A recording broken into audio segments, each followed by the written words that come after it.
Por que sentimos que precisamos ser vistos para existir? Vivemos uma era onde o silêncio é confundido com ausência e a exposição virou um sinônimo de relevância. Mas há algo sagrado em simplesmente estar, sem precisar mostrar. Enquanto uns se alimentam de curtidas, outros redescobrem o sabor da invisibilidade. E isso, talvez, seja a forma mais pura de liberdade. Vivemos tempos curiosos. Nunca estivemos tão expostos e, ao mesmo tempo, tão isolados. Postamos cada detalhe, mas escondemos o essencial. Mostramos sorrisos, mas guardamos o cansaço. Buscamos conexão, mas nos perdemos no ruído. O mundo virou um grande espelho, um reflexo infinito onde todo olhar pede aprovação.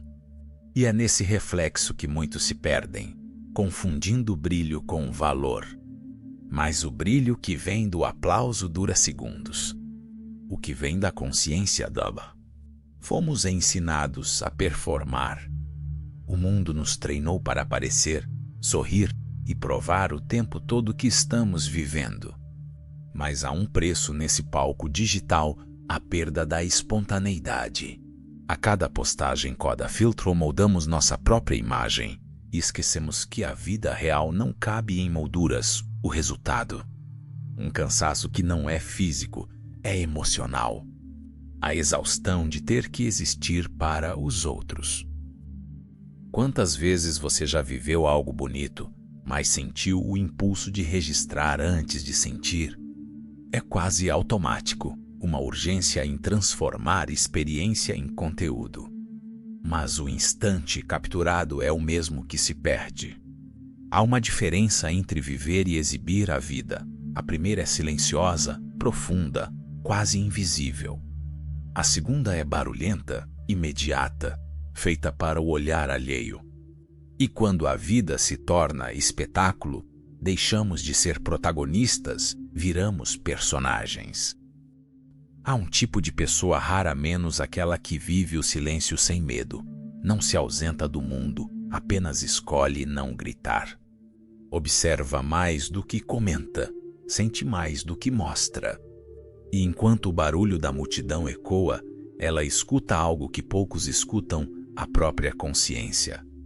Essas pessoas cultivam autonomia emocional, sabem que o valor não está na vitrine, mas na raiz. São mais livres porque não precisam ser lembradas, sabem quem são mesmo quando ninguém está olhando. Elas se movem diferente.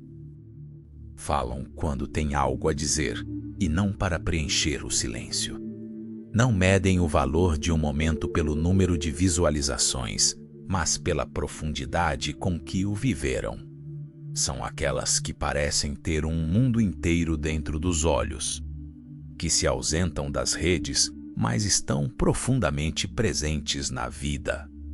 Trocam a pressa da validação pela calma da autenticidade. Mas o silêncio também pode ser armadura. Muitos aprenderam a esconder-se do menos, criticados por brilhar, ridicularizados por sentir, punidos por existir demais. E assim, cresceram acreditando que ser discreto era ser seguro. Essa é a origem do silêncio aprisionado, o medo de ser ferido pelo olhar do outro. Na psicanálise, é o eco da infância, o olhar invasivo, o julgamento precoce, o afeto negado. O adulto aprende, sem perceber, a economizar a própria aparição. Há quem viva o silêncio não por escolha, mas por proteção. Por medo de repetir a dor de um dia ter sido visto e rejeitado. Essas pessoas confundem invisibilidade com segurança menos, mas o preço disso é o afastamento da própria voz. O silêncio, nesse caso, deixa de ser paz e se torna prisão. É como uma casa sem janelas, segura, mas escura, protetora, mas solitária. Mas há outro tipo de silêncio, o silêncio consciente. Aquele que nasce da maturidade, não do medo. Ele não evita o mundo, ele o contempla.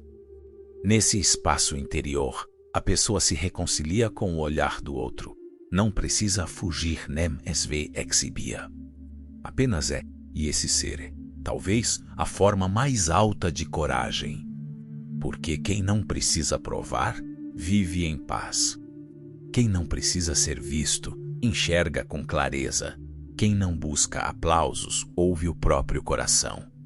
Esse tipo de silêncio é fértil. É nele que nascem as ideias, os sentimentos genuínos, os vínculos verdadeiros. O barulho do mundo abafa, mas o silêncio revela. Postar ou não postar torna-se apenas um detalhe. O que importa é a liberdade de escolher. Quando o silêncio é escolha, ele deixa de ser prisão e se torna poder. E poder, aqui, não é domínio sobre o outro, mas domínio sobre si mesmo. A liberdade emocional nasce quando o olhar do outro perde o poder de definir quem somos. Quando a validação externa deixa de ser oxigênio e o próprio respirar se torna suficiente. Mas há um paradoxo nesse silêncio. Ele pode tanto curar quanto isolar. Há quem encontre paz e há quem use o recolhimento como fuga. O segredo está na consciência. O silêncio verdadeiro não é o que apaga o mundo, mas o que o ouve sem se perder nele. É o silêncio que acolhe, não o que bloqueia. Que observa, sem se esconder. É no silêncio maduro que aprendemos a sustentar nossa própria presença. Não a presença para o outro, mas a presença para si. É o estar consigo sem precisar de aplauso, sem precisar de plateia. A psicologia chama isso de integração do self, o momento em que o sujeito volta para dentro e encontra ali o lar que buscava fora. A filosofia chama de autenticidade. A espiritualidade chama de presença. Mas no fundo, todas falam da mesma coisa, a arte de existir em paz com o próprio silêncio. O silêncio é um espelho. Quem o evita, teme o que verá. Como encarar encontra o que é nele que a alma se reorganiza. É nele que o caos se transforma em clareza. Vivemos em um tempo em que todo mundo fala, mas poucos escutam. E a escuta profunda é uma das formas mais puras de amor. Amar é ouvir o outro, mas também é saber ouvir a si mesmo. Quando a mente silencia, o coração se revela. E só então conseguimos distinguir o que é desejo do que é essência. O silêncio ensina a diferença entre estar ocupado e estar presente, entre ser produtivo e ser inteiro. Talvez o maior ato de rebeldia da modernidade seja a quietude. A coragem de não correr, de não competir, de não se exibir. De escolher o ritmo da própria alma num mundo que vive em aceleração constante. Enquanto todos se apressam para provar que existem o silencioso vive, sem pressa, sem plateia, sem disfarce. Esse é o verdadeiro contrafluxo. A resistência que não grita, mas transforma. No fim, o quanto você se mostra ou se oculta não define quem você é, o que define é de onde vem sua decisão. Se do medo, ela aprisiona. Se da consciência, ela liberta. Vivemos num mundo obcecado por plateias. Mas talvez o verdadeiro despertar seja perceber que a vida é mais plena quando o palco se apaga. E você continua inteiro menos mesmo sem ninguém assistindo. E se há um sentido em existir, talvez seja esse viver com presença, mesmo no silêncio. Porque o silêncio não é ausência menos é o som da alma quando ela finalmente para de gritar por atenção.